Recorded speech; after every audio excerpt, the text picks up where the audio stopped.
sih DPM Camp FWNY itu? DPM itu adalah Dewan Perwakilan Mahasiswa berkedudukan di tingkat Fakultas Ekonomi Universitas Negeri Yogyakarta. Lalu juga fungsi DPM itu sendiri yang pertama itu adalah penyalur aspirasi mahasiswa, lalu juga sebagai ormawa pengambil kebijakan yang dibersami oleh Ketua BEM, lalu juga pengontrol kebijakan yang ada di tingkat fakultas, lalu juga sebagai ormawa auditing ke setiap organisasi mahasiswa yang ada di tingkat Fakultas Ekonomi. DPM Camp FWNY sendiri terdiri dari apa saja? Dalam DPM terdiri dari pengurus inti dan 4 komisi. Pengurus inti terdiri dari ketua, wakil, sekretaris, dan bendahara, serta 4 komisi terdiri dari komisi 1, komisi 2, komisi 3, dan komisi 4. Untuk penjelasan terkait komisi, mari kita dengarkan penjelasan berikutnya. Adapun program kerja dari pengurus inti, yaitu yang pertama dari ketua, ada 2 program kerja, yaitu rapat koordinasi pimpinan Ormawa FE dan forum PHPI Ormawa FE. Kemudian ada wakil ketua yang mengurusi masalah ke internal DPM. Prokernya yaitu ada upgrading anggota DPM, ada rapat perdana DPM, ada rapat PIPH DPM, dan ada rapat besar DPM. Kemudian yang selanjutnya ada sekretaris dengan 6 proker. Proker yang pertama yaitu pembuatan database anggota, yang kedua yaitu pembuatan matriks program kerja, yang ketiga yaitu inventarisasi, yang keempat yaitu pengadaan ATK, yang kelima yaitu penyediaan dokumen DPM, dan yang keenam koordinasi sekretaris komisi. Kemudian yang terakhir ada bendahara dengan 6 program kerja juga.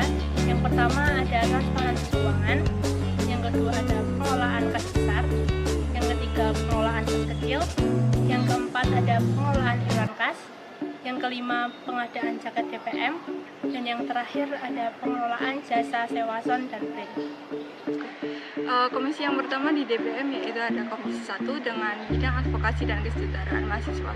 Di komisi 1 ini ada beberapa proker, yaitu yang pertama upgrading tim advokasi DPM KM FWNY tahun 2022, yang kedua yaitu advokasi mahasiswa baru Fakultas Ekonomi Universitas Negeri Yogyakarta, yang ketiga yaitu SAC 1 dengan judul tema survei tentang kepuasan layanan pembelajaran, layanan akademik dan kemahasiswaan serta fasilitas pembelajaran kepada mahasiswa Fakultas Ekonomi di masa pandemi COVID-19.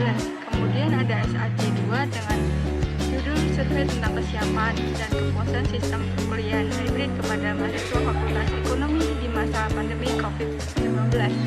Yang selanjutnya yaitu ada angkat penilaian kinerja Ormawa KM FWNY 2022. Untuk selanjutnya yaitu pengawalan dan pengawasan tim advokasi tahun 2022, dan yang terakhir yaitu WALO atau We Always Listening and Understanding.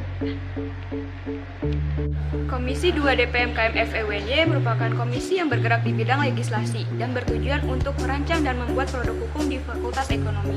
Adapun produk hukum yang dibuat oleh Komisi 2 yaitu ada Undang-Undang Advokasi, Undang-Undang PKKMB, dan Undang-Undang Pemilu. Selain itu ada pun program kerja dari Komisi 2 yaitu ada serangkaian-rangkaian pemilu. Yang pertama ada open recruitment, terus juga ada sekolah pemilu uji publik, dan juga upgrading.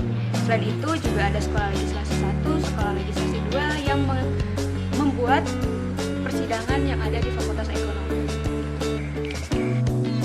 Komisi 3 merupakan komisi yang membidangi media, jaringan, dan kebijakan publik. Nah, di Komisi 3 terdapat 5 program kerja. Yang pertama yaitu mengenai pengelolaan media sosial. Untuk media sosial DPM KM FWNY ada pun yaitu yang pertama Instagram, yang kedua yaitu Twitter, yang ketiga YouTube, yang keempat website, dan yang terakhir yaitu email. Untuk program kerja yang kedua yaitu mengenai sharing dan diskusi lembaga legislatif internal, yang ketiga sharing dan diskusi lembaga legislatif eksternal atau biasa disebut dengan kunjungan eksternal. Nah, tujuan dari kunjungan eksternal tersebut yaitu untuk menjalin tali silaturahmi antar DPM, tentunya untuk sharing terkait program kerja antar DPM. Lalu untuk program kerja yang keempat itu mengenai bulletin DPM KMFWNY, dan yang terakhir yaitu sekolah desain internal DPM KMFWNY. Ini komisi terakhir yang ada di DPM, jadi kita dari Komisi 4 ini merupakan komisi yang menjadi pengawal dan pengawas dari seluruh Ormawa di KMFEUNY. Nah, tentunya di kita ada program kerja, ada 7 jenis program kerja yang ada di Komisi 4. Yang pertama ada sinkronisasi Ormawa, ada kalender Ormawa, lalu ada share and care forum segmen, ada Sidak Ormawa 1 dan 2, lalu ada progress report, ada annual appreciation, dan yang terakhir tentunya ada auditing, LPJ, dan proposal. Nah, ngomong-ngomong soal program kerja, ada 3 program kerja yang sinkron banget nih antara satu dan lainnya. Yang pertama itu ada sidak 1 dan 2. Nah, itu buat kita DPM itu tahu tentang seluk-beluk dari Ormawa yang ada di KMFEUNY. Nah, selain itu ini tuh nanti bakal dilakukan secara kita tuh silaturahmi datang ke Ormawa lain agar kita tuh tahu tadi seluk-beluk dari Ormawa itu. Nah, ini dilakukan selama 2 kali, di tengah periode itu Sidak Ormawa 1 dan di nanti akhir periode itu Sidak Ormawa 2. Ngomong-ngomong soal program kerja nih, ada 3 program kerja yang sinkron banget. Yang pertama ada Sidak Ormawa. Nah, itu dilakukan 2 kali, di awal periode dan di akhir periode. Nah, itu dilakukan agar kita tuh DPM tahu seluk-beluk dari Ormawa di KMFEUNY seluruhnya. Itu. Yang kedua, ngomong-ngomong di tengah periode, nanti itu bakalan di tengah periode akan ada progress report. Bentuknya itu sidang, tapi nanti sebelum sidang ada rangkaian acara yang dilakukan. Yang pertama ada pengumpulan LPJTT oleh Ormawa, yang kedua ada auditing oleh DPM KMFEUNY. Setelah itu ada sidang untuk Ormawa di KMFEUNY. Sebelumnya kan udah jelasin ya terkait apa itu DPM, tujuan DPM itu apa, kemudian terkait ya pokoknya hal-hal umum ya terkait DPM. Di sini aku bakal jelasin secara singkat aja nih. Apa aja sih yang teman-teman dapetin ketika nanti teman-teman masuk ke DPM? Nah, aku bagi menjadi 2 poin ya teman-teman. Yang pertama itu di bidang peraturan dan persidangan nih teman-teman. Pertama itu teman-teman bakal tahu nih gimana tata cara persidangan, kemudian tata cara pembuatan peraturan, kemudian tata cara pengesahan peraturan seperti apa. Dan kemudian teman-teman juga bisa berperan penting dalam pembuatan undang-undang nih, karena DPM juga memiliki wewenang dalam pembuatan undang-undang di tingkat fakultas teman-teman, karena DPM FE ya teman-teman.